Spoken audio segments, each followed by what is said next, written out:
अगर हम समाज को बचाना चाहते हैं तो शादियों को टूटने से रोकना होगा। भारत में डिवोर्स रेट 1% के आसपास है, जो कि शायद विश्व में सबसे कम है या बहुत ही कम होगा, क्योंकि बाकी जो देश हैं वहाँ पे बहुत है। अमेरिका जैसे देशों में 50% से ज़्यादा है डिवोर्स रेट्स। और अगर आप यूरोप के कुछ कंट्रीज़ को देखें तो ये आंकड़े आपको चौंकाएंगे, हंसाएंगे और रुलाएंगे भी, क्योंकि 70-80 एक जगह 90% तक डिवोर्स रेट्स हैं। और अगर 90% किसी जगह डिवोर्स होते हैं तो फिर शादी करनी ही नहीं चाहिए ऐसे समाज में लोगों को। तो ये जो भारत में आंकड़े हमें कम दिख रहे हैं, हमें ये भी समझना चाहिए कि आज से 1-2 दशक पहले तक ये आंकड़े और भी कम थे। और आज अगर करीब 13 डिवोर्स होते हैं 1000 लोगों में, तो पहले 7.4 था ये रेट पिछले डिकेड तक। तो आज जिस तरीके से इसमें एक बढ़ोतरी हुई है उसके कई कारण हैं।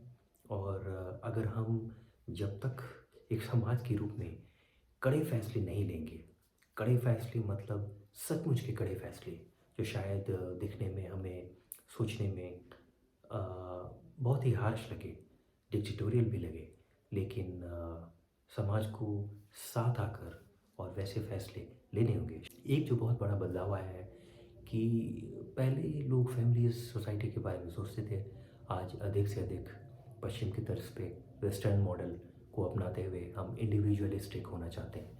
जब भी इंडिविजुअलिस्टिक हम होते हैं तो हम आने वाली पीढ़ी के बारे में नहीं सोचते हैं। सस्टेनेबिलिटी वहाँ पे बैक सीट ले जाती है। और ये जहाँ से हमने ये कॉपी किया है ये मॉडल वेस्टर्न वर्ल्ड से, वहाँ पे आज उन्होंने अपना सब कुछ बिगाड़ लिया है। और फिर वो सस्टेनेबिलिटी पे बड़े बड़े सेमिनार्स कर रहे हैं और उनके क्लाइमेट सेशंस अलग अलग तरीके से सेशंस हो रही है क्लाइमेट पे, सस्टेनेबिलिटी पे, इकोलॉजी पे, क्योंकि उनकी पूरी लाइफ स्टाइल इंडिविजुअलिस्टिक रही है शुरू से। तो आज उन्हें समिट्स करने पड़ रहे हैं। लेकिन हमारे यहाँ जो प्रॉब्लम नहीं थी, हम भी वो प्रॉब्लम इंपोर्ट करते आए हैं, इंडिविजुअल बनना और भावी पीढ़ी के बारे में नहीं सोचना। हम जो है हम उसी में खुश रहना चाहते हैं और बात की परवाह कौन करता है। जब ये फीलिंग आ जाएगी तो आप आगे के बारे में नहीं सोचेंगे और आप अपने बारे में अधिक सोचेंगे, अपने करियर के बारे में अधिक सोचेंगे। और आप वो अटेंशन छोटे बच्चों को नहीं दे पाएंगे जो आपको मिली थी जब हम और आप जैसे लोग जब छोटे थे। तो हमें जो अपने रिश्तेदारों से, अपने परिवार वालों से और बड़े बुजुर्गों से जो अटेंशन मिला था एक बच्चे के रूप में, वो हम और आप जैसे लोग नहीं दे पाएंगे छोटे बच्चों को, क्योंकि हम इंडिविजुअल लेवल पे जीना चाहते हैं और हम उनके बारे में नहीं सोच रहे। तो इसलिए अगर डिवोर्स रेट्स अगर कम नहीं होते हैं, होना तो ये चाहिए कि ज़ीरो होना चाहिए एक आदर्श भारतीय समाज में। क्योंकि भारत में ये जो शब्द है ना, डिवोर्स, डाइवोर्स, इसका कोई हिंदी रूपांतरण नहीं है। हमारे देश में ये शब्द जो है ये मिसफिट है, क्योंकि ये हमारे कल्चर में ये फिट नहीं है, हमारे लिए कोई शब्द नहीं है इसके लिए। और इसीलिए इतने रीति रिवाज से हमारे यहाँ विवाह होता है, इतने संस्कार होते हैं, उसमें अलग अलग ट्रेडिशंस हैं और इतने खर्चे होते हैं। आप देखिए कि अगर 10-15 लाख खर्च करके भी आप गारंटी नहीं दे पाते कि वो शादी चलेगी, तो फिर ये हम सरासर गलत कर रहे हैं और अपना अपने पैसे का भी नुकसान कर रहे हैं, समाज के साथ भी खिलवाड़ कर रहे हैं, आने वाली पीढ़ी के साथ तो कर ही रहे हैं। क्योंकि जब आप बच्चे होते हैं ना तो आप हमेशा चाहते हैं कि आपके जो पेरेंट्स हैं वो साथ रहें। जब आप बड़े हो जाते हैं तब आप चाहते हैं कि नहीं नहीं, इंडिपेंडेंट रहना चाहिए और जहाँ पे प्रेम नहीं है, जिस रिलेशनशिप में, उसे उससे अलग हो जाना चाहिए, डिवोर्स लेना बेटर है। लेकिन जब आप छोटे थे तब आप नहीं चाहते थे कि आपके माँ बाप डिवोर्स लें। ये आपने कभी सोचा है? सबसे ज़्यादा जो बीतती है, जो प्रॉब्लम होता है किसी सेपरेशन में, वो बच्चों पे बीतती है और उनका जो चाइल्डहुड है वो ट्रॉमा में जाता है अगर माँ बाप अलग हो जाते हैं। और ये हमारे देश में ये बात कभी सोची नहीं जा सकती थी आज से कुछ शताब्दियों पहले तक, लेकिन आज ये हो रहा है और ये नंबर बढ़ता जा रहा है, चिंता का विषय है। इस डर से लोग शादियाँ नहीं करना चाह रहे हैं। तमाम तरीके की प्रॉब्लम्स हैं, लोग अधिक अधिक उम्र तक शादी नहीं करना चाहते हैं, इंडिविजुअल बने रहना चाहते हैं। टीएफआर जो रेट है वो गिर रहा है और रिप्लेसमेंट रेशियो 2.1 से भी नीचे आज टोटल फर्टिलिटी रेट जो हमारा है वो 1.9 है, जो कि बहुत ही स्कैरी है। एलोन मस्क ने चिंता जताई है। भारत ही नहीं, पूरे विश्व में ये प्रॉब्लम है। जापान में है, सिंगापुर में है, अमेरिका में है, चाइना में है, सभी देशों में प्रॉब्लम है।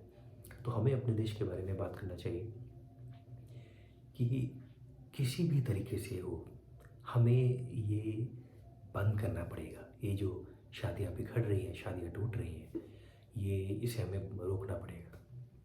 और आप कहेंगे कि फिर भी एक्सेप्शंस होंगे, अपवाद होंगे, निश्चित रूप से होंगे। आप लॉ बना के तो आप बांध नहीं सकते। अगर कोई एब्यूसिव रिलेशन में है तो आप उसे बांध तो नहीं सकते।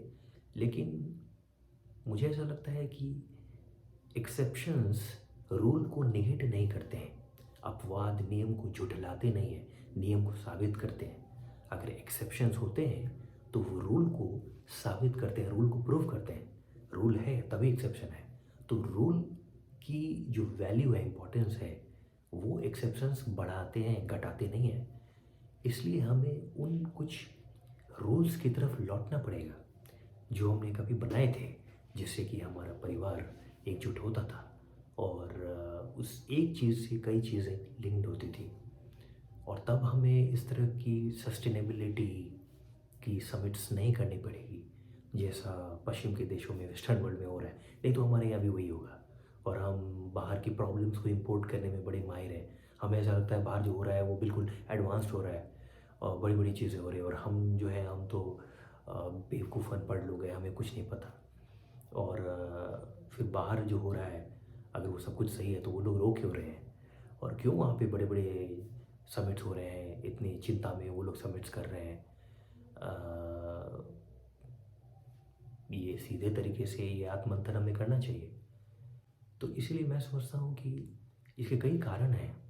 स्वतंत्रता के बाद की जो पीढ़ी आई थी, जो हमारे दादाजी, हमारे नाना जी, परदादा जी, उनके बाद की जो पीढ़ी है, हमारे जो आप, हमारे और आपके जो काका, और वो जो पीढ़ी है करीब 1950 1960 की जो बॉर्न जो पीढ़ी है, उनका बहुत बड़ा इसमें एक मिस्टेक मैं कहूँगा कि रहा है।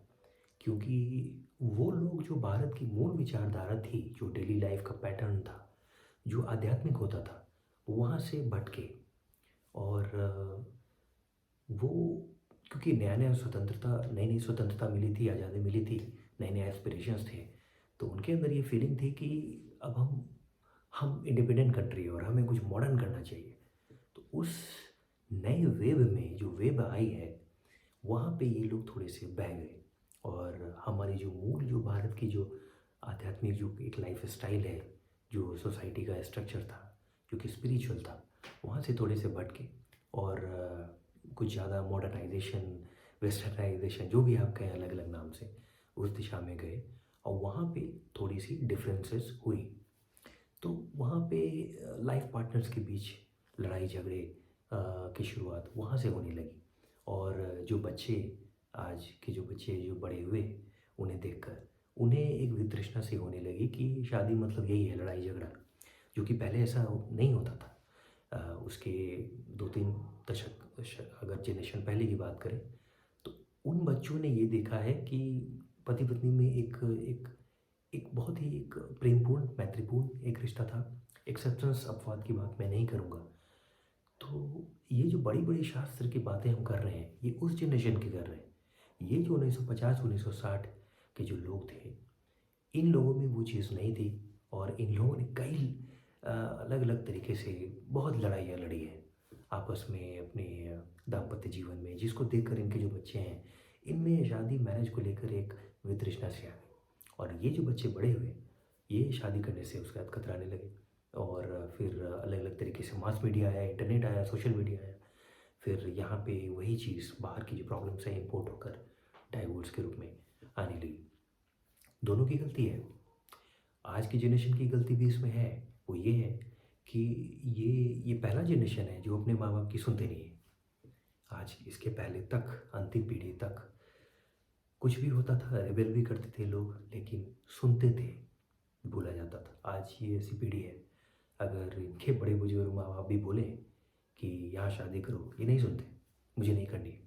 ये पहली बार ऐसा हो रहा है, भारत में ऐसा नहीं होता था कि किसी ने डिफाइन नहीं किया है अपने पेरेंट्स को, बड़े बुजुर्ग को इस तरीके से। पहली बार एक ऐसी जनरेशन आई है जिसने जिसने अपने माँ बाप को पूरी तरीके से डिफाइन कर दिया कि अगर बात शादी होगी, मैं नहीं सुनूंगा, मैं नहीं सुनूंगी।